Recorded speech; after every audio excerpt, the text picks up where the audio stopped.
Thank you, Mr. Chair. I would like to throw this question with the municipal mayor of Impasugong.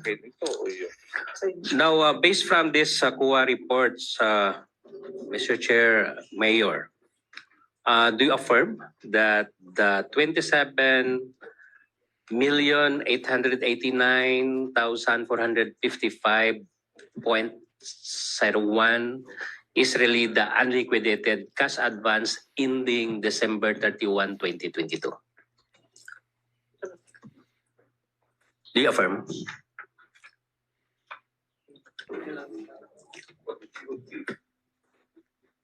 Alam mo ba or ina-affirm mo itong amount na ito na unliquidated ending that period?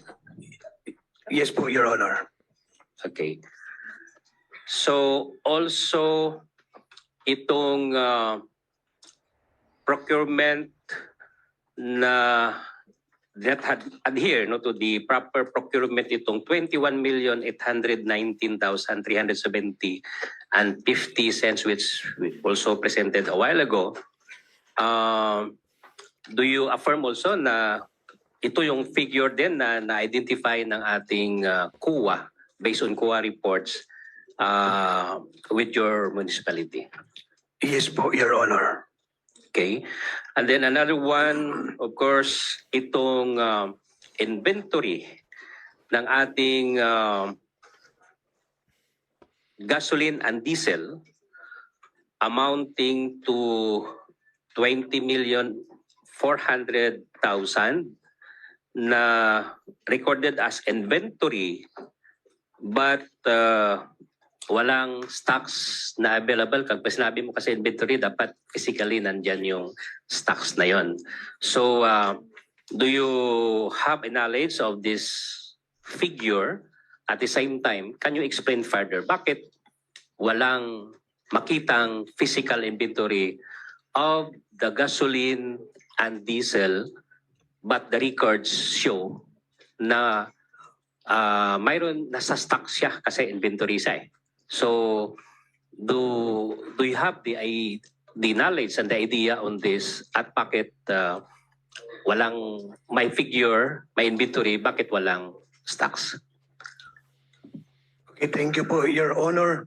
Kasi po sa bayan namin, Your Honor, during that time, pandemic, din kasagsagan ng pandemic, yung mga activities ng local government unit ay palagi kaming pumupunta ng mga barangay. So gamit yung mga vehicle ng local government unit. So yung paggamit ng fuel, yun kasi mabilis yung yung fuel. So yung delivery ng fuel hindi on time nung time na yun, Your Honor. Okay, so talking about the inventory, balance kasi ito. Ibig sabihin, there are series of procurement na nangyari, and then at the end of the day, at the end ng cut-off period on that 2022, yun ang naka-record sa books natin na ito yung naiwan na stocks na hindi nagamit. Okay, so that's why recorded as inventory. So which is around 20 million. So ang tanong ko dito is, bakit tayo tuloy-tuloy na nag-procure at bakit ganun kalaki ang inventory ng gasoline and fuel mo na in fact, wala ka paglagyan ng ganun kalaki na fuel amounting to such amount. So ang tanong dito is that bakit hindi siya nagamit? Kasi inventory, pero walang stocks. Walang physical na fuel na nandyan present. So ibig sabihin, nawala yung fuel mo. Kinuha or ginamit ng iba. So that's why walang physical fuel na makita, but per records, naka-purchase kayo at naka-balance ng ganitong amount in your books pa. So ibig sabihin, pera pa rin, resources pa rin ng munisipyo yung 20 million na yan na nawala. Dahil walang stocks eh. Buti sana kung may stocks, wala tayong problema doon. Pero ang tanong minsan, ang question ng public, kahit kami, saan mo gagamitin yung 20 million at that time? No? Bakit mo inubos agad, bili yung pera mo instead of purchasing yung need lang for that particular period, say 1 week or in a month? So ganun ang gusto namin malaman dito, Mayor. Bakit lumubo ng ganung amount at bakit nawala yung stocks? Thank you po, Your Honor. Can I ask permission po para ma-clarify yung katanungan niyo po, Your Honor? Pwede po Might be siguro, Mr. Chair, some of the officials in his town no can direct the answer from my question. Thank you po, Your Honor. Sino bang in charge doon?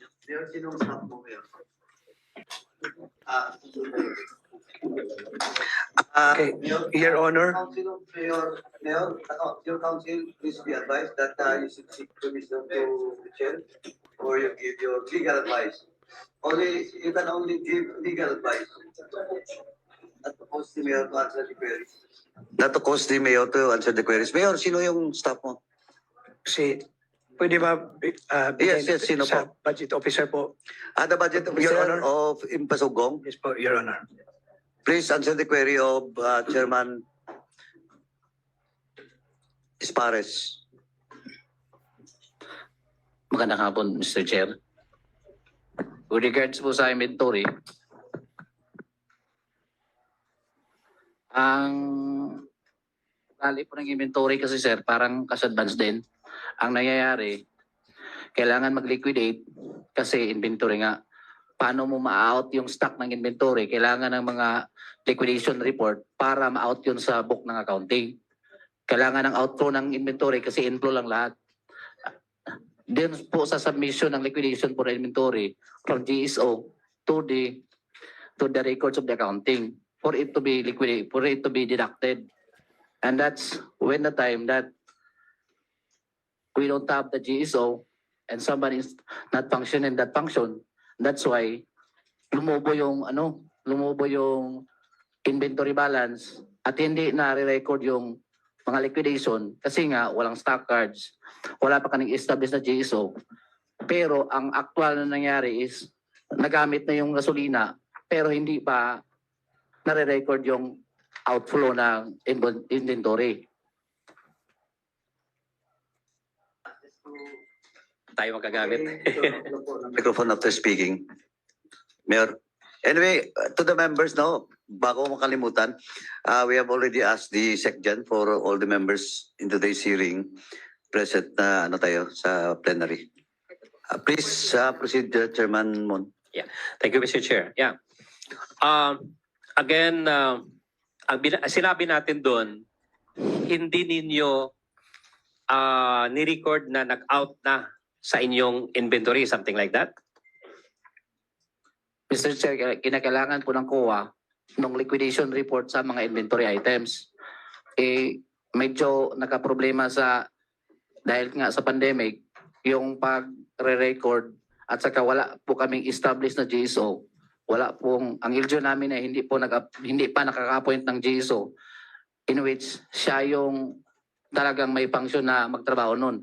In lieu of the function of the GSO, the municipal treasurer should be functioning the GSO, of which pandemic nga sir, mahirap pa i-mobilize. Ang nangyari, puro lang inflow ang nangyari, kaya lumubo yung balance ng inventory sa records ng accounting. At yun ang requirement by COA to submit liquidations of those inventories in that span of period from 2021 and 2022, Your Honor. Okay, so sige, we will check that with the COA later on. Ang tanong ko dito is 2022 yung pinag-usapan. Prior to 2022, say 2021, mayroong inventory din ba na nakabook sa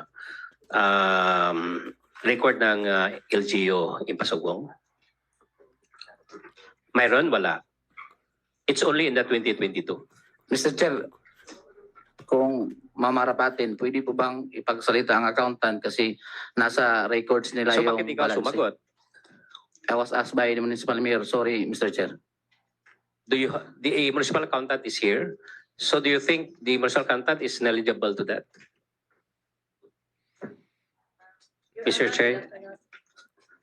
Going back to your question, Your Honor, you asked that what happened or on the explanation of the existence of gasoline fuel and lubricants or none thereof. Your Honor, I can only confirm the amount as per record, which is recorded in our financial statements. But as to the existence or none thereof, Your Honor, I cannot answer because I am not the one in charge in the monitoring and dispensing the fuel, Your Honor.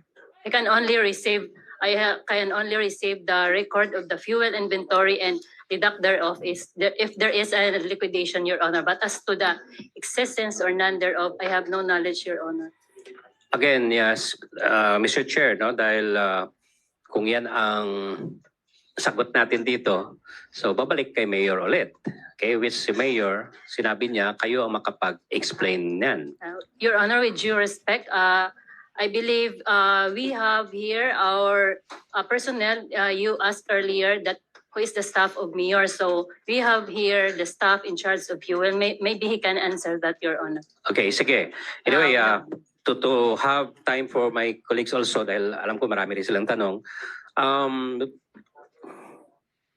On the inventory dito, kasi tinanong ko lang about yung balance kanina.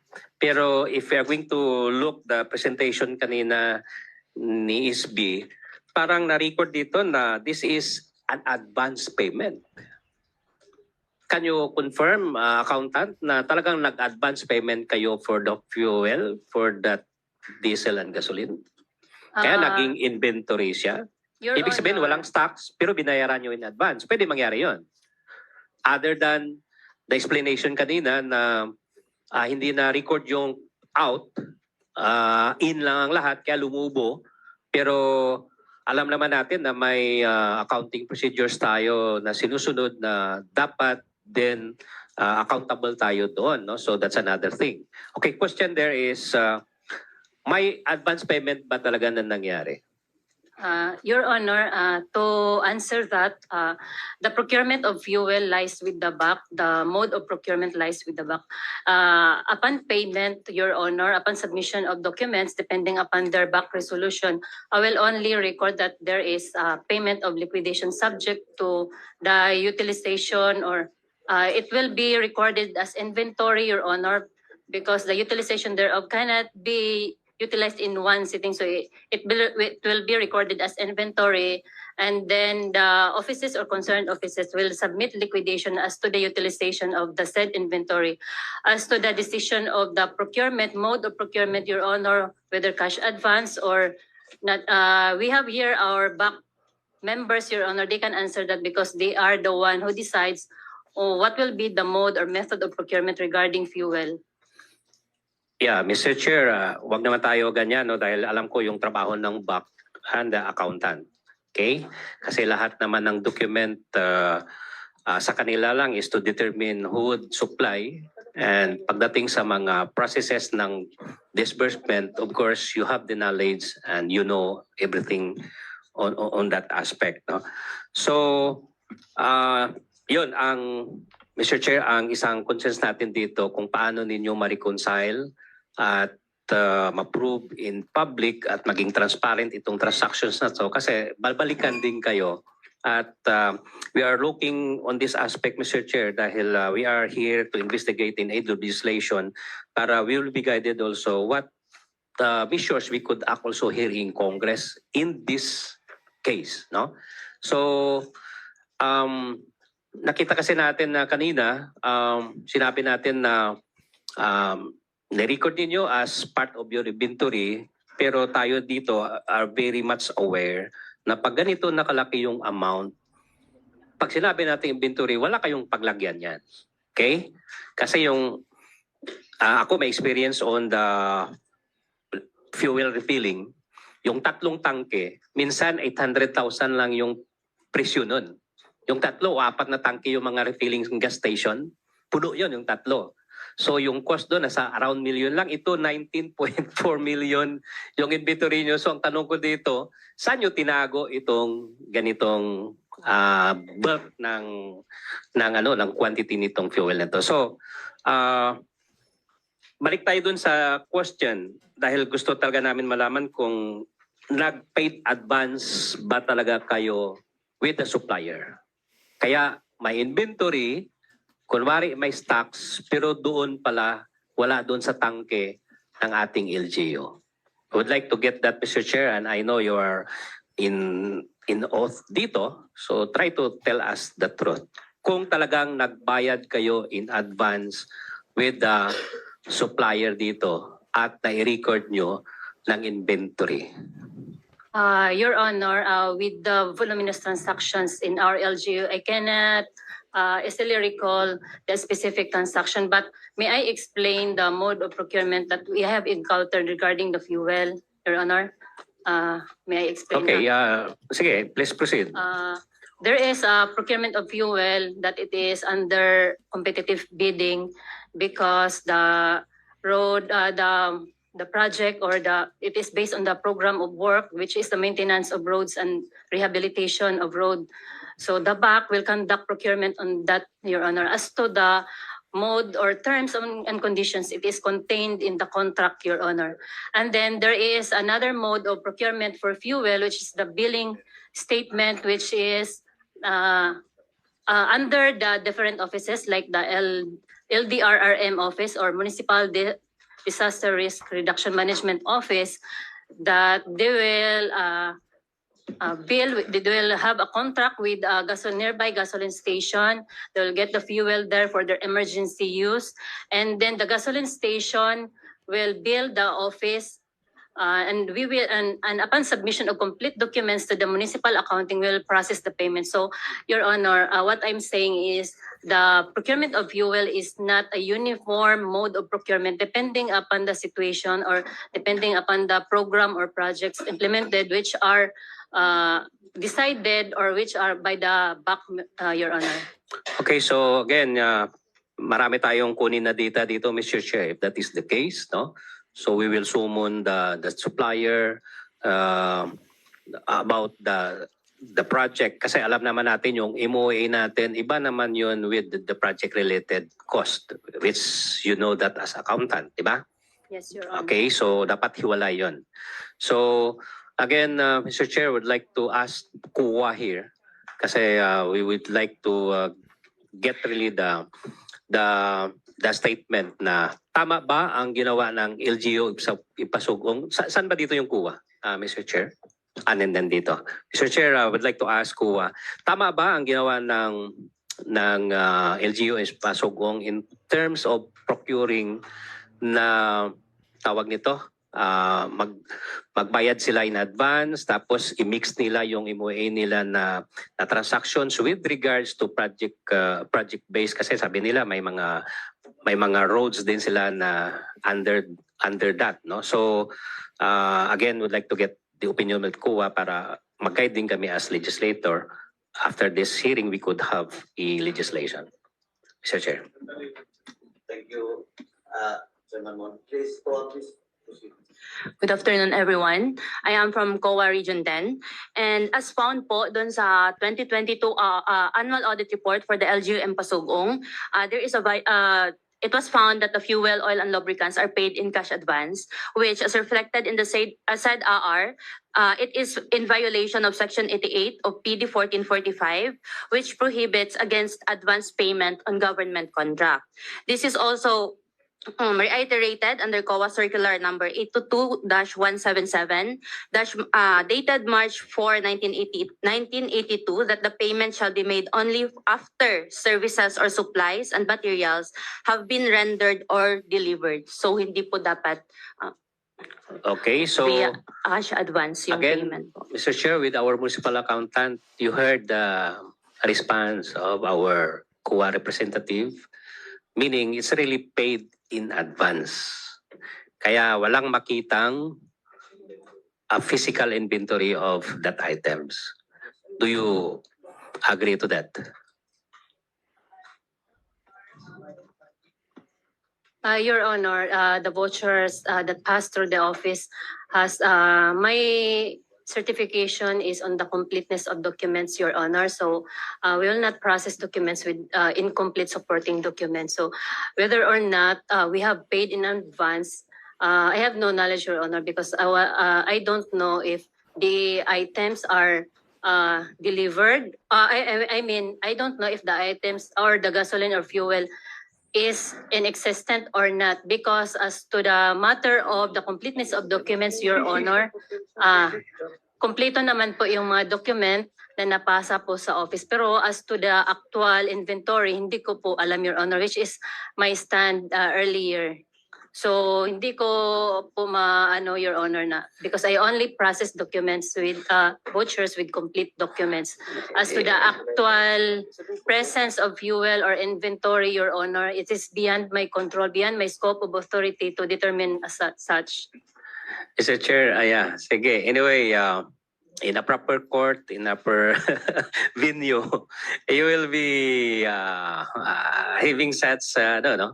Chair. Kung paano mo yan ma-justify, no? Dahil you are the municipal accountant and you control and you Mr. Chair. approve. No. Yes, Mr. Chair, I will... Here, with the indulgence of the Honorable yes. Esparres. Chairman. I will give you first, no, the interjection of Chair Jacob. Thank you, Chairman. Thank you, Chairman Mon. Chairman Akop is recognized. Please Madam proceed. Accountant, diretso na lang po naman yung tanong ni Honorable Esparres eh. May advance payment po ba sa fuel? Yes or no? Kasi kanina pa sagot ka ng sagot eh, paiwas eh. May I ask, would you know whether there was an advance payment made by the municipality with regards to fuel? Yun po ang tanong ni Honorable Esparres eh. Yes or no? Your Honor, since I said this- yes or no. May I answer, Your Honor? Kaya nga, yes or no lang ang sagot dun eh. Would you know? Your Honor, may I invoke my right of self-incrimination because as we as Kanina ka pa based- sagot ng sagot, ngayon ako nagtatanong eh, you invoke your right.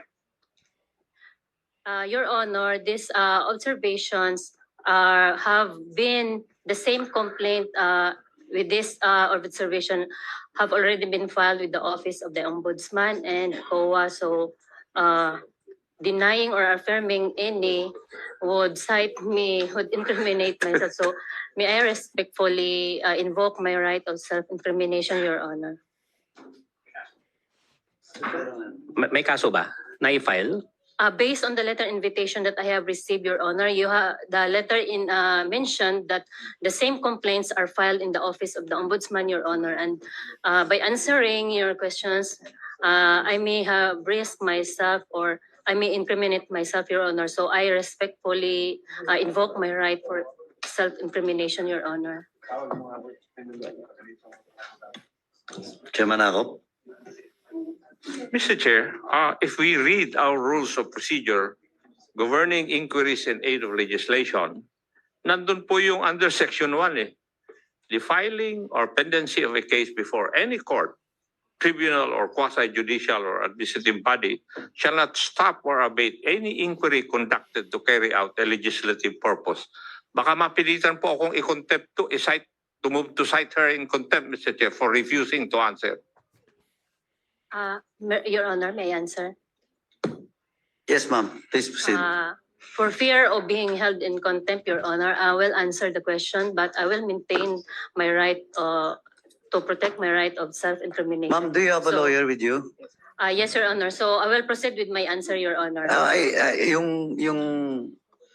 Yung statement mo that you invoke your right to self-incrimination, is that an advice from your lawyer? Yes, Your Honor. Sinong lawyer mo dito ngayon? Andito si Attorney Caballero po, Your Honor. Attorney, that's your legal advice? Is that your legal advice? Attorney? Yes. Please just approach the microphone, attorney. Your Honor, Mr. Chair, that was the advice of the previous council. I have just been engaged the other day. Okay. Yeah, so I did not advise. So you didn't advise. Madam Suyat, ma'am, who's your lawyer, previous lawyer mo? Your Honor, he is not an official lawyer, but I only confer with So, but counsel. now, Oh, this is but now the first my hearing. official counsel. Your lawyer, the attorney lady at the back, I have just has entered her appearance Yes, as Your your Honor. counsel, but he denied that she gave you the advice to invoke your right to self-incrimination. And Chairman Akop has specifically read the constitutional provision with regards to inquiry in the legislation. Malinaw po tayo dun. Yes po, Your Honor. You cannot invoke jurisprudence, question of self-incrimination unless self-incriminatory yung tanong. Yes Ma'am, po, and I think the question of Chairman Akop is not self-incriminatory, though you have pending case in the Office of the Ombudsman. yes, Your Honor, I will reply. I will proceed with my reply, Your Honor. I have to make sure that the statement will not put me or will not incriminate in my right with my right of self-incrimination. So I will proceed with Mr. my Chair, answer, Your Honor. Mr. Chair, Before you proceed, ma'am, yes, Chairman Akop. paliwanag ko lang, Iha. Paano may incriminate yung sarili mo kung yung tanong po naman is, alam mo ba kung may advance payment o wala? Kindly explain to me. Even your lawyer can explain it to me if she wants to. Paano may incriminate yung sarili mo doon? Sa anong kaso? Anong problema? Your Honor, may I answer? Hindi kasi. Actually, Your Honor, I'm not really sure because I'm not an attorney or a legal counsel. So I'm just being protective of my self-interest. So I invoke my right of self-incrimination. So I'm not saying that I know the law, but I will proceed. I have to make sure that I will protect myself first before answering. But I will, as to answer your question, Your Honor. Sandali lang, Iha. Alam mo ba yung sagot doon sa katanungan ko? Yes po. Yes, yun pala. Pakisagot lang po. Sige, ma'am, please yes proceed. po. May advance payment po. Yes po, Your Honor, may advance payment. Kasi po, yung nabanggit ko kanina is my procurement na rehabilitation of local roads and bridges, which is the item indicated herein is the procurement of fuel for the rehabilitation of roads and bridges. So, as I've said earlier, it is indicated in the contract as to the delivery of the items and or the terms and conditions thereof. So as I've said earlier, that the BAC will decide on the matter on what will be contained in the contract, Your Honor. So I am just, as it is submitted in the office, the documents are complete. So I am bound to process the document, Your Honor. Okay. Thank you, Chairman Akop, are you Mr. Chair. satisfied? Thank you, Your Honor. Yes, Mr. Chair, can I thank you, continue? Mr. Chairman. Chairman Akop, please proceed, Chairman Mon. Thank you. So meaning, the presentation, the data that the 19.4 million is really unconfirmed by the CUA is really a payment advance to the supplier. Your Honor, there is a voluminous transaction and different modes of procurement, but Mr. if Chair. ever there is... Mr. Chair, point of order. Yes, sir. The resource Yes, person, Chairman Akop. the resource person is not answering appropriately the question of the Honorable Espares. Kasi paiwas siya ng paiwas eh. Huwag mong iiwas yung sarili mo kagad, Iha. Ang ginagawa mo kasi, sinisave mo kagad yung sarili mo eh. Kindly answer yung katanungan po. Kasi pag mamaya ako magtanong, yes or no lang ang isasagot mo.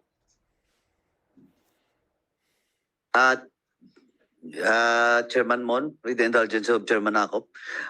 Chairman Mon, please reiterate your query to address ba kay Summon Civil Ms. Accountant. Mr. Chair. Suyat?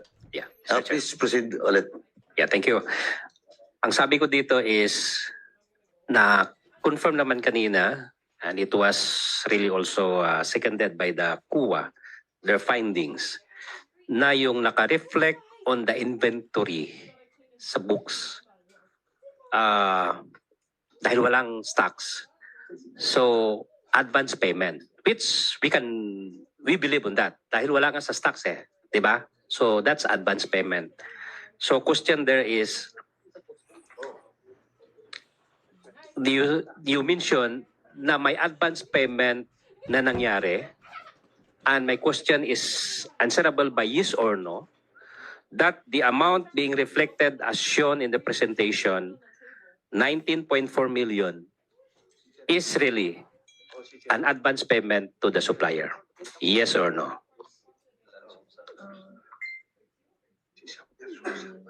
Yes, Your Honor. Okay. So thank you with that, no? Dahil, but then are you aware of the Section 88 PD 1445 na bawal yung mag-advance payment? On fuel po, Your Honor. Yeah, either fuel or any commodity or services. Yes, Your Honor. Okay. So, ang tanong ngayon is, that was happened 2022, ilang years after, do you still practice this advance payment to supplier? No, as I've said, no, Your Honor, but may I qualify my answer? You do not continue anymore, or you still continue? Because tatanong ako ulit with KUA kung may existence pa yan o wala. As of to date, Your Honor, there is an unliquidated or inventory balance in the books, Your Honor. As of to date, or say As of December December. 31, 2024, may sa books kasi close tayo. Magkano yung inventory recorded doon? Your Honor, hindi pa po na finalize po yung record because we are in the process of closing our books for CY 2024 po. Okay, but do you have the idea right now kung inventory ba or advance payment pa rin ang nangyari? Yes, Your Honor. With regards to the previous AOM issued, as of to date, there is still a balance of 10 million, Your Honor. More What or is less. the record there? Inventory pa rin, tama? Inventory pa rin. But the actual transactions is still advance payment. That was advance payment for the previous year, Your Honor, but not current. Previous po yan na AOM po na balance na from 21 So million question there naging 10 is, million po. Mr. Chair, question there is that dahil 2022, may findings ang COA, and I know always the findings is that, di ba, stop yung mga malpractice or violations to the rules. Ang tanong dito is, bakit may balance pa? Which you mentioned around 10 million pa as of this date pa. Hindi ko po alam, Your Honor, kung bakit hindi po sila nakapag-submit ng liquidation kasi yung office po is nagre-receive lang po ng liquidation. I will only affix my signature under the sign receive. Hindi po ako ang nagsasubmit po ng liquidation, Your Honor, at hindi ko po alam kung bakit meron pa pong unliquidated. Pero yung mga rason po na binigay po sa amin is, reason po nila is hindi po makapag-submit. So sa office po kasi, hindi ko po tinatanggap kapag incomplete po yung mga attachments. So kaya as of now, may balance pa din po. Okay, kasi, so Mr. Chair, my question again is, alam ko na you are an accounting, what you call this, an account officer, accountable, no? And responsible for this dahil ikaw yung municipal accountant at lahat, hindi naman pwede lumabas yung pera without your approval, tama? yes, Your Honor. Okay, so question is, bakit ganun yung sagot na walang effort really to cleanse this up para ma-stop na as per COA advice? So bakit tuloy-tuloy? Your Honor, as mentioned by our municipal budget officer, we have no GSO or General Services Officer in the municipality, which will be the one doing the conduct of physical count of inventories, Your Honor. So the municipal So, account. Mr. Chair, suppose you're not going to continue the disbursement dahil alam mo na hindi masunod yung mga rules at procedures and guidelines as provided in the law. Your Honor, in the disbursement voucher, there are several persons certifying their signatures on the voucher. For instance, the requisitioning officer or the mayor will certify as to the validity, legality, and propriety of the claim. The municipal budget officer will certify as to the existence Mr. Chair, of my question is appropriation. not on that, no? My question is, alam na naman natin na bawal at pinapa-stop tayo. So why you still continue process? What I am explaining, the balance of inventory, Your Honor, is related on the previous AOM issued, Your Honor, that until now, I have now received the complete documentation. So it shows in the inventory of books that there is still an amount of 10 million, Your Honor. So meaning, after the findings, wala nang advance payment na nangyari, it's just consummations of Yes, the Your remaining Honor. balance. Yes, Your Honor. Kuya, can you attest to that na after your findings and your recommendations, hindi na nila kinontinue at wala nang advance payment, they're just only consuming what is in the balance on the books? Good afternoon again, everyone. As of today po, kasi yung financial statements of the LGU Pasugong has not yet been submitted because the deadline of the same will be on February 14, 2025. So the auditor has not yet determined or evaluated whether the How about 2023? Kasi 2022 may yung pag-usapan. Now, may 2023 na natapos na, then 2024, no? Pero yung report hindi pa as of this time. So observation on 2023 and part of 2024, I know you audited portion, no, of 2024. From the annual audit report of 2023 po, meron pa pong advance payment of So may more than disbursement pa na nangyari despite of your findings and recommendations. May I clarify po that this finding is for our 2023. So 2023 to. 2023 pa po yung finding po. So How I- about 2022? Mayroon din ba na findings na the same? May I ask the audit team leader po of Impasugong? Okay, so we would like to know that, Mr. Chair, kasi related ito, at least we will really looking into na compliant or pinapansin ba ng LGU yung COA on this aspect? Because sabi ko parang findings lang, walang nangyari. So kasi we are going to ask COA later on what the Congress would do on this. Yes, Mr. Chair, can we request the COA to answer?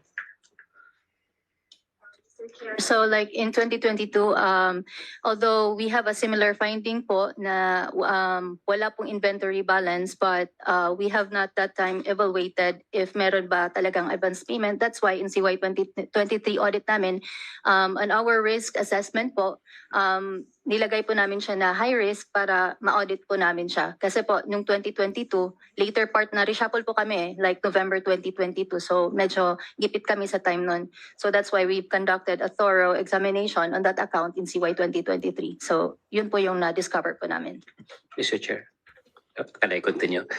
Okay, sige, anyway, balik na lang tayo dun sa kay Ma'am Suyat, no? So sinabi mo kanina, after 2023, wala na kayong ginawang transactions on the advance payment. Do you affirm na wala? Your Honor, as I've said, Kasi may warning na si COA. Tama? yes po. The recommendations, Your Honor, we have complied with the recommendations, Your Honor. So, yung nabanggit ko po kanina, hindi ko po makapisado lahat kasi masyadong marami po yung transactions, Your Honor. So, hindi ko po kapisado So you lahat ng cannot transaction. Affirm right now here na Yes, Your Honor. Kasi na-stop na ninyo yung advance I payment. need the records, Your Honor, ng mga individual transactions kung meron po bang nangyaring advance payment. Masyado po kasi. Okay, Mr. Chair, can we request COA to expedite para sa next hearing natin, pakita natin kung may nangyari ba at adherence ba yung LGU Impasugong on your recommendation based on this circular ng COA? Can we get your commitment? Yes, Mr. Chair, actually, this is just in time, no? Kasi we are already doing our CY 2023 audit po. So, we will, 24. 2024 audit po. So, yeah, we will look on this po. Thank you, Mr. Chair. And I will lead muna yung my my other questions. Might be some of the colleagues will have very important questions. Thank you, Mr. Chair. Thank you, Chairman Mon. Before I recognize Chairman Akop, COA, matanong lang po, so when was the EUM issued? Di ba nag-issue kayo ng EUM? When was that? Last year po, Mr. Chair. 2024 lang? Yes po. So, paano yung 2022 na cash advances na ginawa nila? Cash advance. You never issued the EUM year-end? Kasi I presume that this is all about regular audits ang ginawa niyo, di ba? Wala namang fraud, wala namang special audit, di ba? So in short, calendar year. Tama? Yes, sir. Okay. Yes, sir. Now, ang issue that was raised by Chairman Mon is from 2021, calendar year 2021-2022. Supposedly 2023, nakapag-issue kayo ng EUM. Tama? If you really perform your duty, okay lang kayo nag-issue ng EUM? Wala pong, nung 2022 po, hindi naman po naka-procure through cash advance yung fuel. I would like to correct that kasi parang narinig namin kanina na it's about advance payment po. So, iba yung issue dun sa cash advance, iba din po tong issue sa advance payment ng fuel. Hindi, yung cash advance, it happens when? Yung cash advance po, it has been like a standing practice na po. Practice na mo. Yearly, nakikita Yearly. namin meron ng unliquidated cash advance Yung po. impasugong. Yes po. And you I issue an EUM for that. Yes po. Your, But they Mr. Chair. still continue to practice it, despite of the fact that you issued an EUM. Sa CY 2023, nung nagkanda kami ng aming exit audit conference po, kasi hinighlight talaga namin yung mga Supreme Court decisions regarding that. So, later part of 2023, after we have conducted our exit conference, I believe they already stopped the procurement through cash advance. So you're telling Dun sa cash advance po. this committee that you believe, but the calendar year 2024 hindi pa kayo tapos, di ba? Yes po, pero nakita naman namin doon sa SL nila na wala ng cash advances yung mga SDOs po. Walang cash advances sa period ng 2023 to 2024? Later part sa 2023 after we have conducted our exit conference po. So nag-issue kayo ng EUM 2023? You never issued the EUM? Sa CY 2023 po, that is for the CY 2022 po na mga transactions. Opo. But you issued the EUM? Yes po. Oh, now, anong next nyo na move? Nag-issue ba kayo ng notice of disallowance? Oh, May I be yes. With respect po to the issuance of notice of disallowance, wala pa po kaming nai-issue na notice of disallowance Bakit? because the liquidation report for the cash advances were fully liquidated, fully submitted to the audit team only on July 2024. So upon examination po, we have prepared, the audit team has prepared an evaluation report for those liquidation reports because of the time from 2022 to 2024. It took them a long time to liquidate the cash advances. So in the evaluation report po, we recommended that a fraud audit shall be conducted because of the bulk also of the transaction, of the voluminous transactions. However po, the evaluation report is still under review by already reviewed by the regional office and to be transmitted to the central office po. And that recommendation the approval of that recommendation will be submitted by the assistant commissioner po to the commission proper. Yan, attorney, yung sinasabi mo is to conduct a fraud audit. Yung recommendation Recommendation po. nyo. Pero ang sinasabi ko nga, yun ang problema natin sa COA eh. Because if the agency cannot comply with no, after the UM, ang next move nyo is to recommend for a fraud audit instead of issuing a much higher notice, in which in that case, a notice of disallowance. Diba? Yun yung, actually, this is the problem of COA well, in fact, marami pa tayo pag-usapan dito, 97-002. Dito kasi, ma'am, attorney, this is the first time that you attended the hearing like this, no? Yes po. Yung mga memorandum circular nyo, hindi naman lahat, no? Pero almost kabisado na namin yan. For the past several years na ako dito sa Congress, at lahat yan, dumaan sa akin. Ang problema lagi kasi, ma'am, nag-UM kayo for calendar year 2022-2023, di ba? Because of all those casadances, di ba? Now, ang next move nyo is, dahil voluminous, napakalaki, ang recommendation is to conduct a fraud audit. But of course, I will, okay ako dyan. But prior to that recommendation, supposedly, dapat magpalabas na tayo ng mas mataas-taas na, no? Hindi lang, di ba? Minsan nga may unqualified pa kayo na will in fact, dahil unqualified because tatlo out of the requirements being required to them, out of the 15, no, observation, audit observation memorandum, na-comply lang 10, may 5 na lang, and unqualified. In which it defeats the purpose of real auditing the government funds. Di ba? Kaya, please take note on this. Okay ako dyan. That you recommended the Central Office for a fraud audit. Maganda yan. But, what about, kasi habang, eto ngayon, last term na si Mayor. Of course, mahabol pa rin si Mayor just in case if proven that they have violated such law, no specific laws of the land, particularly memorandums and audit circulars of COA. But wala, patapos na si Mayor. Di ba? Kaso, kung may kaso, kayo, kumbaga, hindi naman na kayo yung, di ba, you can recommend but you cannot, it's the ombudsman or the regular court, di ba? Now, yun lang sinasabi ko,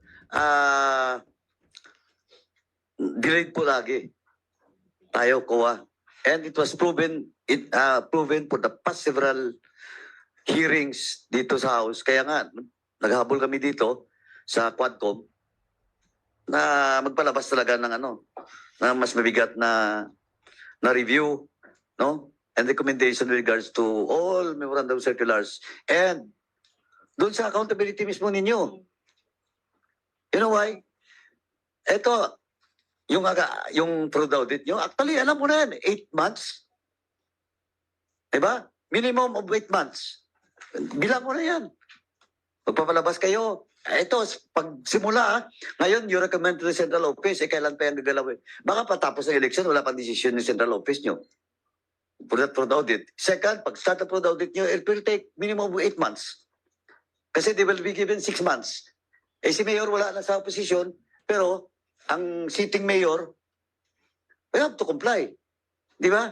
Ayun yung sinasabi ko, ma'am, na katulad dito ngayon, nag-issue kayo ng EOM, 2022-2023 calendar year. Tapos, 2025 na ngayon, nakita nyo. Hindi, malaki kasi itong amount, etc. So, we have to recommend full audit. Kung sa ano pa ang damong patay ng kabayo? Diba? But of course, the liability and accountability of Mayor, though he will retire o temporary stop. Mayor, tumatakbo ka ba? Nag-file ka ba ng candidacy mo ngayon for any position in government? Yes po, Your Honor. You're running for? Running for Vice Mayor. Oo. Running for Vice Mayor. No? But ang sinasabi ko nga, ayun. To be fair to everyone, dapat. Not only to the mayor, but of course to the constituents of Pasugong. Di ba? Once again, Mayor is running for Vice Mayor now. Aguinaldo Doctrine Mayor, it cannot be applied, sa case mo. Ma'am, ako sa COA, yun lang yun po, ang suggestion ko, kailan nyo ba pinadala yung recommendation for a fraud audit sa Based on the information that I gathered from regional office po, for release na po yung recommendation. And may I make a clarification lang po? Even though we already recommended for a fraud audit, it will not preclude the audit team to issue a notice of disallowance po. I So since understand. I know that, ma'am. I know Okay that, ma'am. po. But when will you issue a notice of disallowance? we have to be firm with the amount that we have to disallow po, because we have to consider how much is the loss suffered by the government, because it doesn't mean po that the cash advance is 27 million and that the total amount that has been lost is 27 Ma'am, I understand million. all of that, what you're saying. Okay Sinasabi po. ko nga, hindi naman ako accountant, pero kabisado ko na yan, man. Yung sinasabi mo, out of the 7 million, ilan lang yung, di ba, loss ng government to be refunded or to be issued a notice of disallowance. I understand all of that. And even the members of this committee, what I'm saying is, when will be that? Kasi nagpalabas na nga kayo ng EOM eh. Di ba, nakita nyo na yan. Di ba? All you have to do is, ilan ba, magkano bang losses talaga dito, 27 billion? Issue ko na notice of disallowance, di ba? Ma'am, di ba? Ganun yun, oh. Process ninyo, di ba? Yes, Mr. Chair, that is correct. But yun nga, dun sa initial po namin na evaluation, instead po kasi na initially, we have thought of issuing a notice of suspension dun kasi documentary requirements lang din naman yung kulang. However, yung sa subsequent po namin na pag-check po namin, thorough verification conducted on those documents, we have found na very complex pala yung transaction and it warrants a fraud audit. And hindi na kaya sa aming regular audit, especially the procedures, kasi we cannot do a subpoena to those suppliers po. Pero So, mama, opo. sorry to cut you, mama. I Sure po. understand all of what you're saying, but I'm telling you na pwede naman nag-issue kayo ng notice of this suspension or disallowance, then mag-fraud audit. No law that will prohibit you to do it. Tama? Tama, ma'am, di ba? Hindi, Yes, po. tama, di ba? Yes, Mr. Kasi Chair, correct po. But Di we ba? are talking about more than 400, 500 vouchers po. Whatever. And then sa amin po, Ma'am, RRSA po, again, with all that due will respect, not be the reason. Again, kasi lang palabas na nga kayo sinasabi ko ng EOM. Ang sinasabi ko naman, no law or even memorandum of security that will prohibit you while conducting a regular audit, you cannot conduct a fraud audit. Tama? Kung may notice of suspension or notice of disallowance, it will not also prohibit you to conduct a fraud audit, di ba? Ay, sinasabi ko lang, if you issue a notice of disallowance, kung sabi mo nga, notice of suspension na, kaya lang, napaka-komplikado, di ba? Di ba, yung sinasabi mo? But still, pwede kayo nag-issue ng notice of ng suspension or disallowance, di ba? Ay, sinasabi ko lang, ma'am,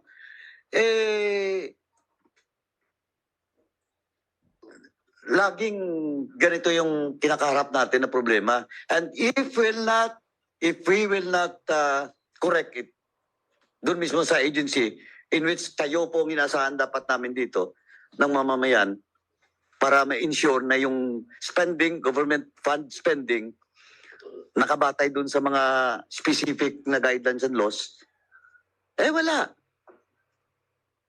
Diba, ayun lang ang observation ko dyan, ma'am, kasi attorney, hindi lang dito sa Impasugong. And we have to do something about it.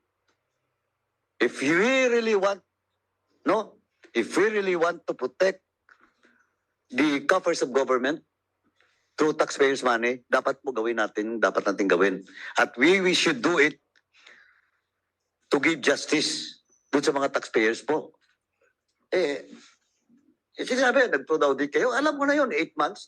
Kasi si Mayor, bibigyan nyo pa yan ng 6 months. Di ba?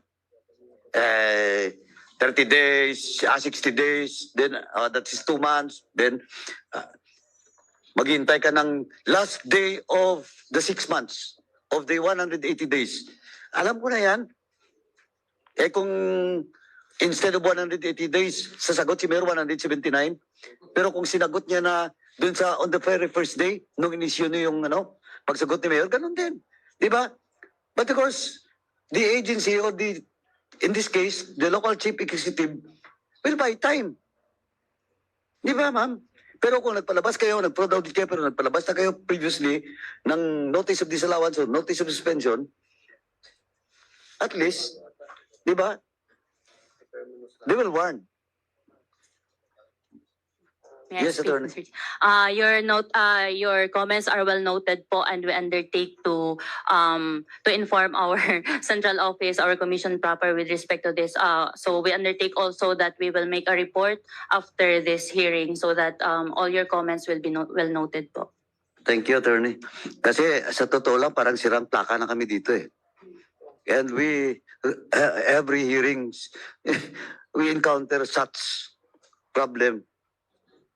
Yung problema natin sa audit process natin.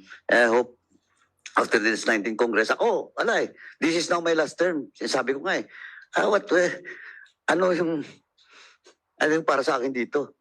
This is for the love of country.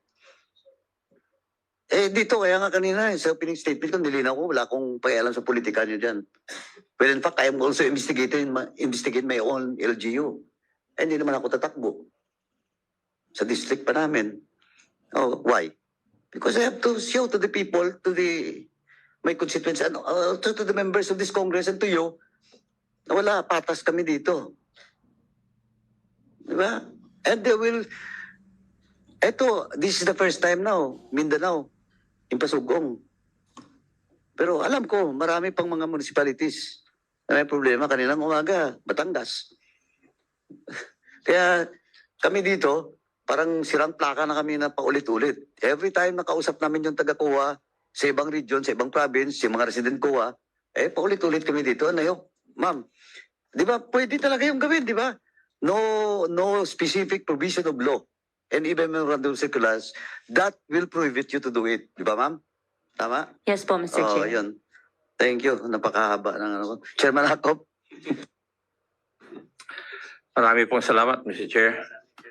Madam COA, kasama po niya ako sa mga hearings eh. Tama po yung sabi niya. Yan din ang naririnig namin sa ibang mga COA units sa different regions. Pare-parehas po kayo ng sagot. Kaya sabi niya, parang sirang plaka na siya kasi siya nagsisermon.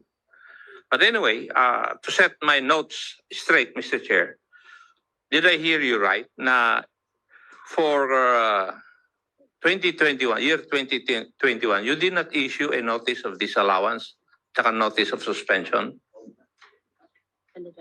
Did I hear you right, COA? May I? Were you the COA in year 2021? Not yet po. They assumed office as COA auditors of LGU and Pasugong on November 2022 po. Kasi narinig ko na there was no notice of disallowance saka notice of suspension. Tama po ba yung pagkarinig ko? Pertaining po to this transaction sa Sa under Ipasugong? investigation po. Yes. Wala In general, wala pa pong ND na na-issue Kasi po. dito po sa research na ginawa ng aking mga kasamahan, for current year 2021, end of December 31, 2021, meron po kayong, according to these notes, meron po kayong notice of suspension in the amount of 297,096 and a notice of disallowance for the amount of 107,195.02. Kaya tinanong ko kung kayo po ang COA nung panahon na ito. But in the year ending December 31, 2022, meron ding nakalagay po dito sa notes na ito. COA issued a notice of suspension in the amount of 441,726.67 and a notice of disallowance in the amount of the same amount noong December 31, 2021. Di ba? And for 2023, yung notice of suspension, hindi nila kinokorek ito. Ibig sabihin, kasi the same amount sa notes ko. And then, notice of disallowance, lumaki.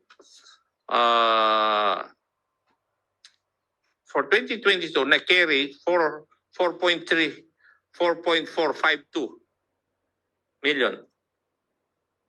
Are you aware of this? Totoo ba itong nandito sa notes ko? Kinokorek ko lang. May I request information po, what annual audit report are you referring to? 2021, ending December 31, 2021, 2022, 2023. COA, are you sure that you're equipped with all the information needed before this committee? Because Chairman Akop is reading on the COA document that they have submitted before this committee. So you have to keep your answers straight and mag-coincide with what we have. We beg your pardon po because as mentioned po, as of November 2022 pa po sila kasi nag-assume yung audit team. So Okay. as with respect to the AR 2021, we have no personal knowledge pa po with the issuance of NS and the ND. Kasi iha, kung sasabihin mong mali itong ginawa ng aming tauhan, siya ang pagagalitan ko, yung aking tauhan. Di po ba? Kasi ito, galing naman sa documents na sinabit nyo dito sa committee. Sa website. We would like to ask for your pardon po with respect to this one, and we will check po the AR 2021 and 2022. Thank you. May I proceed, Mr. Chair? May I ask the former municipal administrator, tama po ba yung akin dahil nag-retire na po kayo? Yes, Your Honor. What is your relationship to the mayor? Parehas po kayo nakita ko ng apelyido eh. Yes, Your Honor. Pamangkin ko siya, Your Honor. When you say pamangkin, you're an uncle. Yes, Your Honor. Yeah. And when did you start being the municipal administrator of the mayor? If I remember it right, September 2014. 2014. 2014. So up to your retirement Yes, Your Honor. in 2024. Yes, Your Honor. Tama. Mayor, meron pong report dito sa na ginada din ng aking researchers. Is your wife the municipal tourism officer, Madam Norma Sioy? Yes po, Your Honor. Yes. Current. She's the current municipal tourism officer. Hindi na po, Your Honor. Hindi na rin. Hindi na po. Nag-resign na po, Your Honor. Kailan po? Last October, Your Honor. Last year. Last year. And since when did she assume as the municipal tourism officer? If I remember, Your Honor, since 2014, Your Honor. When you became the mayor? Yes, Your Honor. Yes. Thank you. The ILG. Yung opisina po ba ng municipal tourism officer is a career office? The LGU will create it, sir, pursuant to the tourism law, sir. Madam, you're not answering my question. I'm sorry. Very clear po yung katanungan ko lang. Is the office of the municipal tourism officer considered a career office? Yes, sir. Yes. Okay. Mayor Oy, are you aware of Section 59 of Executive Order Number 292, otherwise known as the Administrative Code of 1987?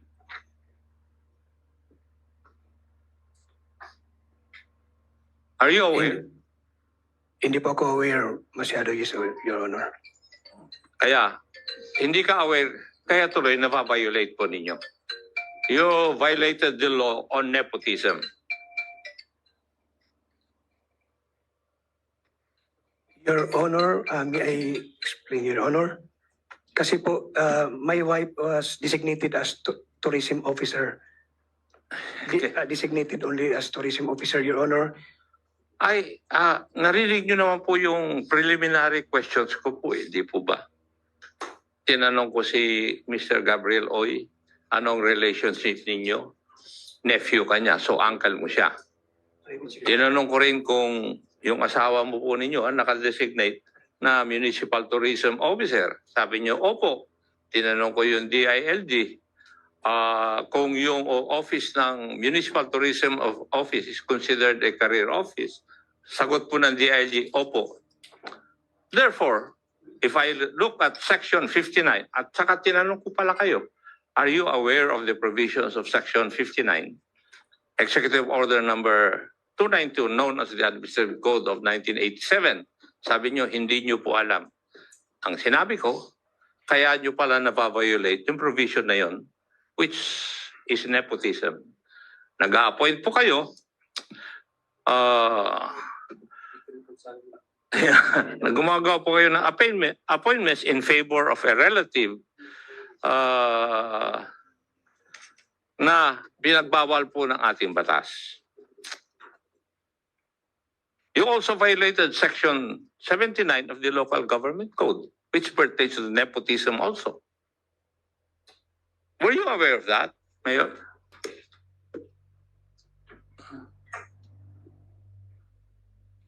Kasi in-appoint mo yung uncle mo, saka yung asawa mo to government offices which in violation of provisions of law. The Local Government Code and the Administrative Code of 1987. Could you please answer that? Mayor, please answer the question, Chairman Ako. Yes, Your Honor, thank you po. So, yung administrator ko po is my uncle. Sa pagkakalam ko po, co-terminus po yung administrator. Mayor, whether your appointee is coterminous with your term, it doesn't matter. It's not an issue. The fact remains that you appointed a relative of yours, which is prohibited by law. You can ask your lawyer if he knows the provisions of this law. Thank you po, Your Honor. So you admit that you violated the law. Your Honor, pwede po ba mag-ask ng permission makatanong sa lawyer po? Please. Yes. Yes, Mayor. Your Honor, may I continue? Thank you po. So, na-designate ko po yung municipal administrator kasi yung trust and confidence ko po bilang siya yung dinesignate ko po, Your Honor. At saka yung wife ko, designate as tourism officer, pero yung appointment niya as private secretary. Kasi sa pagkakalam ko po, kasi na-qualify doon sa civil service na hindi maka-apekto sa akin bilang relatives as mayor. Hindi nga po makaka-apekto. Pero what you did was in violation of the law. Di po ba? And yung issue of trust and confidence, hindi po issue. It is of no moment insofar as nepotic appointments are concerned.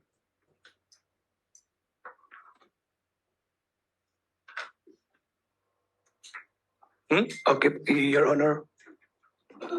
Hindi, sinasabihan lang kita kasi meron na kaming kaso na ganyan din dito eh. Specifically, the municipality of Silang, Cavite. Abogado pa yung mayor doon. Kaya alam namin to, kagaya ng pagkaalam namin doon sa mga procedures na ng COA. Sa dami na naimbestigahan namin dito. Pare-parehas. Kaya, Mayor, please do not do that again. Noted po, Your Honor. Yes. Thank you po. Yung confidential positions, they are not included as the exception. That's in the Dator versus Ombudsman case decided in 2018. Thank you po. Yes po, Your Honor. Duly noted po. Yes. Is it true, Mayor, na hindi kayo magkaigi ng iyong sanggunian?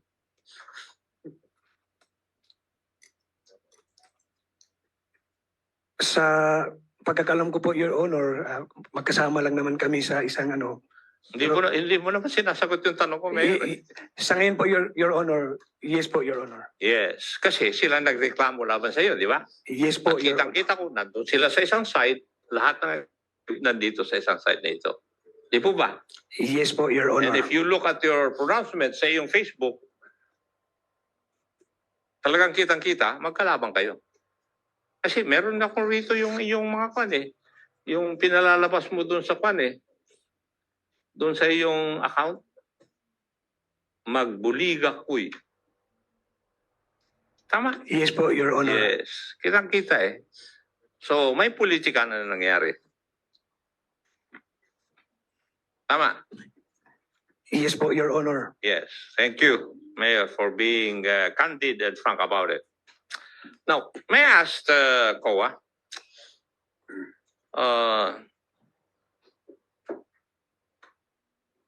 could you confirm if any of these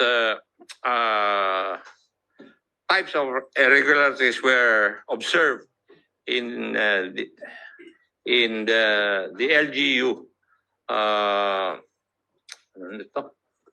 in Pasugong of province of Bukidnon, splitting of contracts?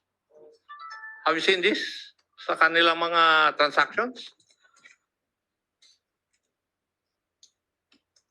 With the observations po as reflected in the AR, there were several violations po of RA 9184, including the splitting of contracts po. Yeah, specifically lang.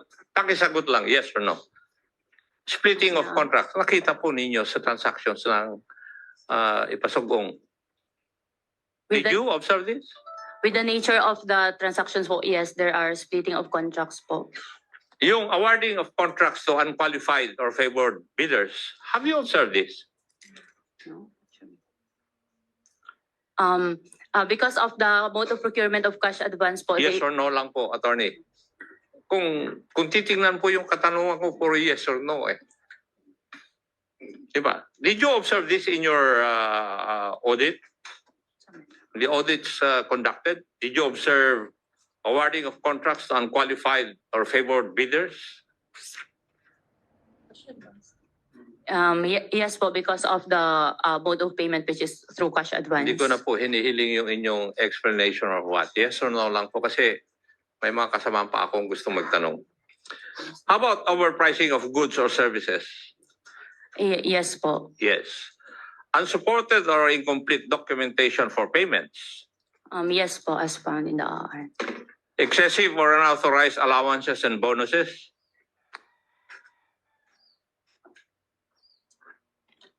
Mr. Chair, yes po, meron pong disallowance. Yun po yung composition ng 4 point something million dun sa notice. of Yes or no lang. Kasi time is of the essence. Misuse of public funds for personal expenses. Yes or no? We haven't found that po. Okay. Double payments or ghost transactions. Kasi ito yung mga violations na nakikita rin namin sa previous one eh. Have you noticed this?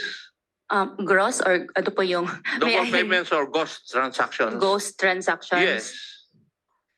Are you not aware of that? Maraming ghost transactions, di ba? Alam na alam nyo dapat to. With respect to the LGU and Pasugong, we are yet to see that. So po. no. The answer is no. Unreported or understated collections. No po. Delays in the remittance of collections to the treasury. No po. Missing or unaccounted assets. The fuel inventory po. Yes or no lang po. Yes po. Underutilized or idle government property.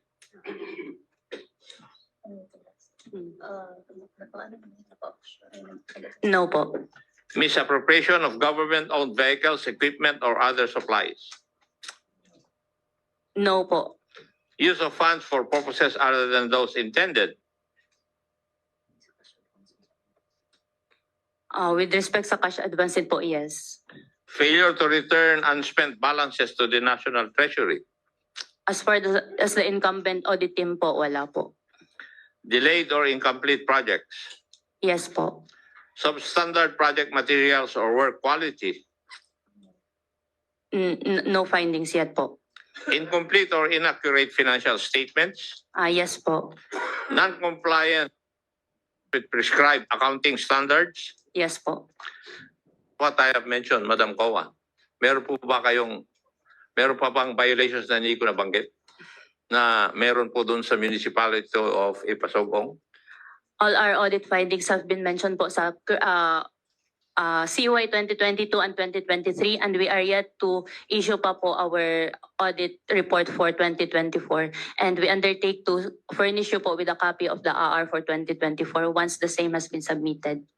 Okay. Now, aside from the regular audit, it was reported that you have conducted a performance and a compliance audit. It is a regular function po of COA to perform regular and Madam, compliance yes or audit. no lang po Yes yung po. aking kasagutan. With Huwag po respect kayong to magpagod. compliance, sorry po. With respect to compliance audit po, yes po. Bakit po kayo nag-conduct ng compliance audit?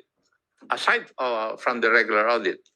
It is part of our annual audit reports po yung compliance compliance audit, because sa AR po meron pong portion for the financial audit and meron din pong portion for the compliance audit. So you did it because it's part of your protocol. Yes po. Thank you. Napansin ko kanina, Madam Coa, na ang basic or primordial na problema ay yung mga cash advances ng municipality. Would that be true? Po? I'm sorry. I did not get the question po. I'm sorry. The primordial problem na narinig ko mula pa kanina would be the cash advances of the municipality. Tama po ba? Yes po. Meron po kayong sinight na mga specific violations regarding cash advances. Tama po. Tama po. And did you inform the LCE about these findings? Yes po. During the exit conference conducted by the audit team with the LCE, we have informed po the management of LGU Pasugong. Nagbago po ba sila? Later part of 2020. Mr. Chair, later part of 2024 po. Hindi. Ang tanong ko po, nagbago po ba sila doon sa kanilang mga Yes po. ginagawa? Yes po. Yes, kaagad. After you have rendered your observations or report to them, binago po ba nila yung practices nila na hindi tama? After nung CY 2023 po namin na exit conference. So yes po, after June 2020. Yung findings nyo sa 2021 audit, saka 2022, nag-conduct din naman kayo ng meeting sa kanila para sabihin kung anong mali nila eh. Kasi standard ninyo yun eh. Di po ba? Yes po. Binago po ba nila? Kasi 2023 ang sinasagot mo palagi sa akin. With the same finding in 2023 po, then we can say that they did not immediately implement po the audit recommendations for CY 2022 ng audit report. Nagbago sila? Not immediately po. I mean, Simple lang kasi yung tanong ko, Iha eh. Kasi alam ko naman na after you have conducted your regular audit, you meet with the agency, di po ba? At nire-report po ninyo yung findings ninyo. Alam ko naman yun eh. Galing po ako sa gobyerno eh. Alam ko yun. Kaya, noong sinabi nyo sa kanila, you recommended actions to be undertaken by them. Di po ba? opo. Now, did they follow your recommendations? Mr. Chair, no po. Not immediately po. So, ibig no mo po. sabihin, matigas ang ulo ng LCE. I cannot comment on that po.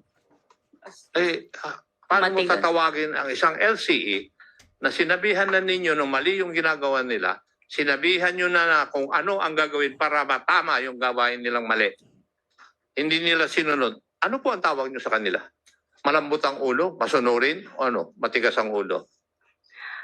Okay, Mr. Chair, I will quote you lang po. Matigas po ang ulo po. Yes. Kasi ako ang nagsabi nun, hindi naman ikaw eh. Takot ka lang matamaan na naman eh. Di ba? Yeah. Well, anyway, yung pong sa complainants, sino po ba ang complainants dito? Councilors, As Your Honor.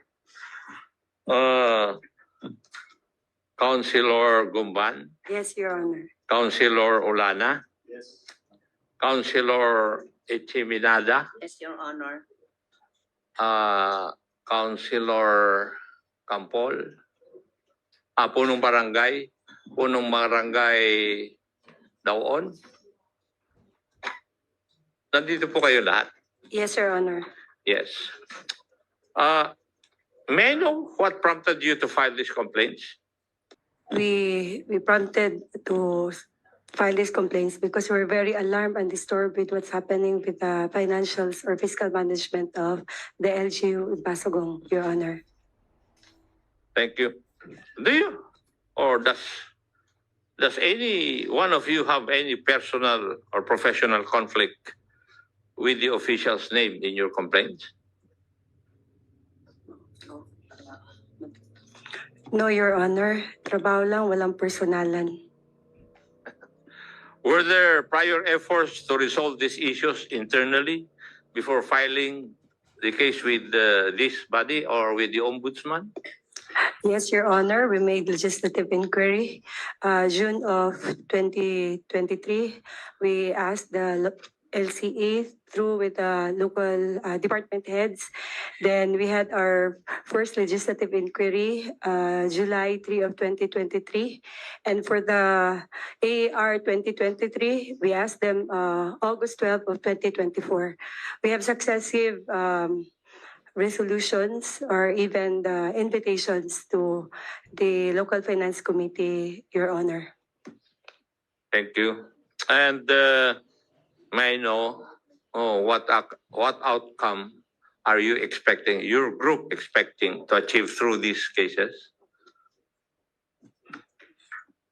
It was in our prayer, Your Honor, that there will be policies that will really stop the recurring findings of the COA, and at the same time, all of us will work for the sound financial or fiscal management of the LGU, Your Honor. Thank you, Madam. The ILG. The ILG. Yes, sir. Was the DILG aware of the financial and procurement irregularities in the municipality of Impasugong? No, sir. No, At our level, sir, no, sir. no. Wala man lang nag-report sa inyo? 2022? Wala. None, sir. None. Now,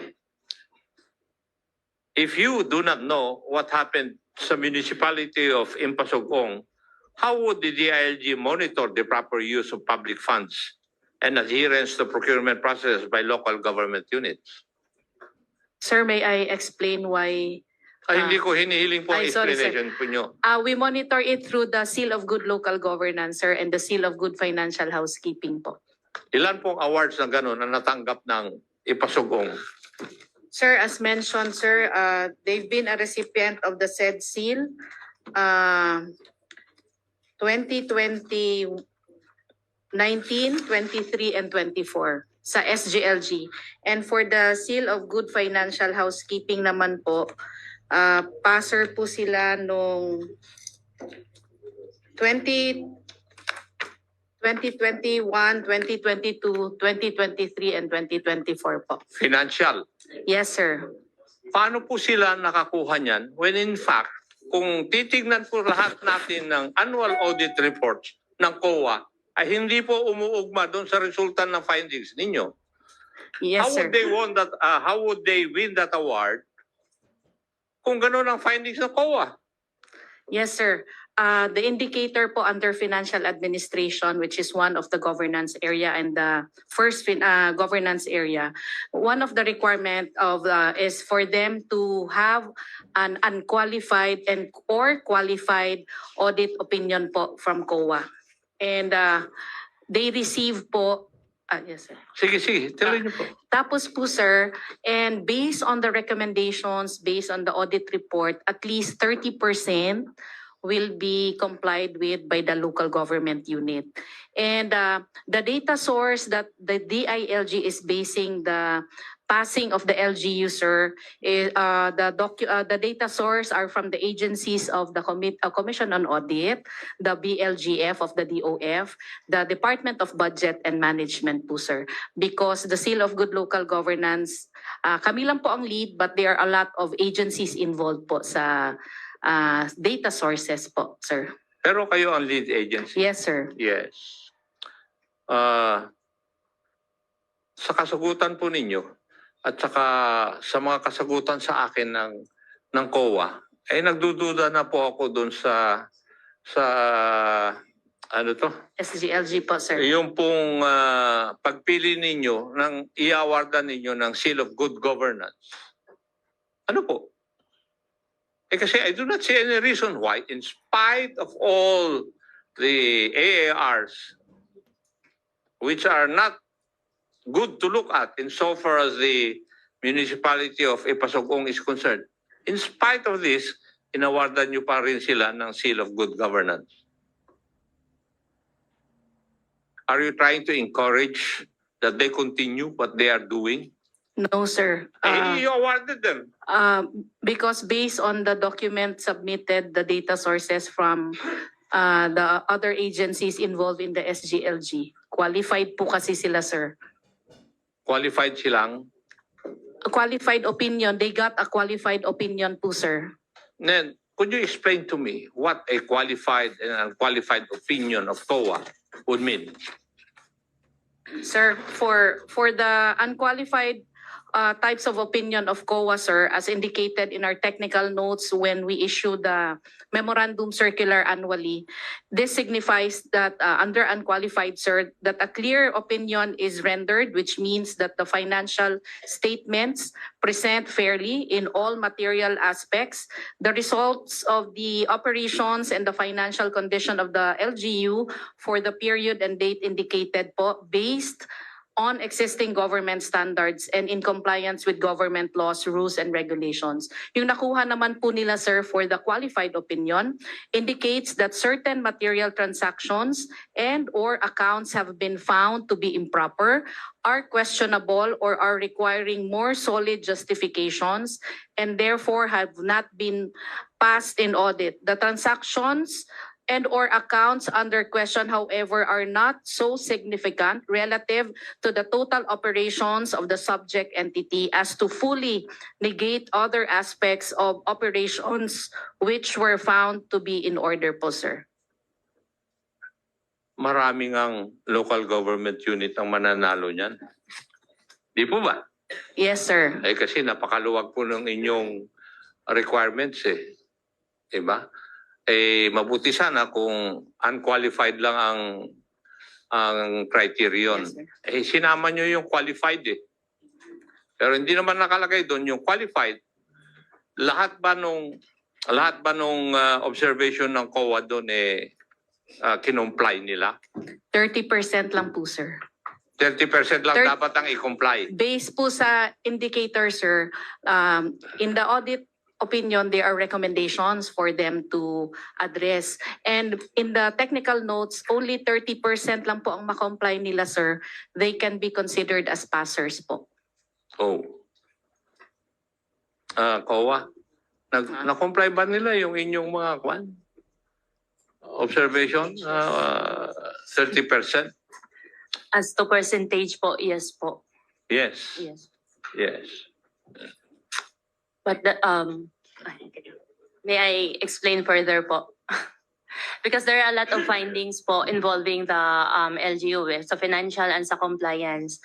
And if based po sa materiality as computed by the audit team, then pasok po siya. And then the total amount po of the misstatements as reflected in the financial statements will not affect fully the presentation of the financial statements. Then that would be qualified po. Nawalan tuloy ako ng believe doon sa mga nananalo ng Seal of Good Governance. To tell you frankly, Madam DLG, ang alam ko, excellence ang ibig sabihin ng seal of good governance. In all aspect of governance, puro excellent po sila. Pero the way I look at it, your set of criteria ay hindi po excellence ang nire-reward ninyo. Ang nire-reward ninyo, kahit mali, basta't makorek nila po pwede. Di po ba? Sir, the SGLG Act of 2019 is a scale-up assessment po kasi, sir. So every year po, there are changes in the indicators. Agree po kami, sir, na 10 governance areas po ito. And doon sa technical working group, Your Honor, sir, that it involves the fiscal administration. Ang lead agency po is BLGF. They discuss what should be, every year, what should be scaled up, what should be retained, and then together with the other agencies involved, and then this will be submitted to the Council for Good Local Governance for approval and finalization of the indicators po. So we welcome po, sir. There are recommendations, sir. We truly welcome. If they're unqualified lang po ba, how many percentage of recommendations? The ILG Central Office through the Bureau of Local Government Supervision will be willing to look into the recommendations, and that is also the under the law. Dapat ho na meron ho talagang coordination ang aming office and the House of Representatives po, sir. Thank you very much, sir. Madam, yung explanation mo doesn't change my impression insofar as the seal of good governance is concerned. Parang barya-barya na lang pala yung seal of good governance. Samantalang nakikita ko sa lahat ng mga binibisita ko ng local government unit, pinagyayabang yung seal of good governance. Di po ba? Pero ngayon, nagbago na po yung aking pananaw po doon. Hindi na po ako believe. Opo, Madam DLG. Ngayon ko lang narinig yan. Sa totoo lang. Buti na lang ako ang nagtanong at naliwanagan po ako. Mr. Chair, marami pong salamat sa opportunity. Meron pa ako meeting ng alas 4. Thank you, Maraming Chairman salamat. Akop. Anyway, it's now 4 o'clock. 4 o'clock. We have 4:05 pala. We have still at least 15 minutes left, no? Pero 15, 1-5. Before I recognize Congressman Adjong, ma'am, kasi ma'am, ganito mama, in relation to the issues and questions raised by Chairman Akop, tingnan mo man yung 30% compliant. In short, for example, in our province, out of 31 cities and municipalities, siguro 4 lang. Ngayong taon, yung may seal of local good governance. Yung kumbaga nanalo. May naka-add pa yan. May ads pa. Well, binabayaran, congratulations. Ang laki ng mga tarpaulins. Ibig sabihin, sa aming probinsya pala, 30% lang ang compliant. Yung 4 na yun ang nakakomply ng 30. And the rest, wala. Ibig sabihin, problema. Kaya siguro, in question with the question of Chairman Akop, kung yung mga qualifications, dapat ayusin natin. No? Kasi ngayon ko rin narinig na 30% na pala. Tsaka, siguro, pag may tanwari, yung sa COA, of course, pag palabas ng COA, out of 15 observation, for example, na comply yung 10, di more than 30% na yun. Di ba? More than 50% ka eh. In short, kung na-comply nila yung 5 out of 15, almost, kasi 33% nga eh, pasok pa rin sila out of 15 eh. Medyo may problema tayo dyan, ma'am. Di ba? Kaya, tama si Chairman Akop, ako ganun din. Akala ko yung mga kumuha ng mga award na yan, pupunta pa sa Manila, nakapapicture pa pag-uwi doon, ang yayabang. Yun pala, yun lang. In short, yung the rest of our LGU in my province, hindi kasi ako I was not serving as a local chief executive ever since. This is my first time in elected public office. No, this is now my last term. Pero Ngayon ko lang nalaman. Kaya siguro we have to, the DLG, I suggest you have to recommend what specific provision of laws or yung mga yung mga memorandum, resolution of the DLG. Yes, Para sir. po maayos natin to. We will refer to the central office po, sir. We can Kasi assure kung you, ako, sir. dapat, kasi excellence yan eh. Kung ako siguro dapat mga 80 to 85% minimum. Diba? Pag 30%, correct. Ma'am, anyway, ma'am, siguro mag-draft kayo. No, if it needs a legislative action in Congress, gawin natin. No, but tingin ko kayang-kaya na 'yan dun sa mga reso lang. Kasi every year naman 'yan, di ba? Resolution na lang ng DILG. Kayo naman ang lead agency diyan. Yes, sir. We will submit a post-activity report to the Yeah. central office for them as to the 80 recommendation, sir, na hindi 30%. Thank you, sir. Hindi lang example ko yung 30%. Pero ngayon pag uwi ko, pwede ko na pagsabihan yung mayor ko, ikaw nagyayabang ka. 30% na pala yung requirement mo. Ako kung gusto mo, 50% pa, pwede kong gawin yan. Di ba? Yes, sir. Timely, sir. Timely po kasi tomorrow there will be a meeting of the Oh, please. technical working group of the different governance area. Thank you, sir, for the Yeah, guidance, yeah. and we will immediately relay, sir. Okay, Thank you po. Thank you, ma'am.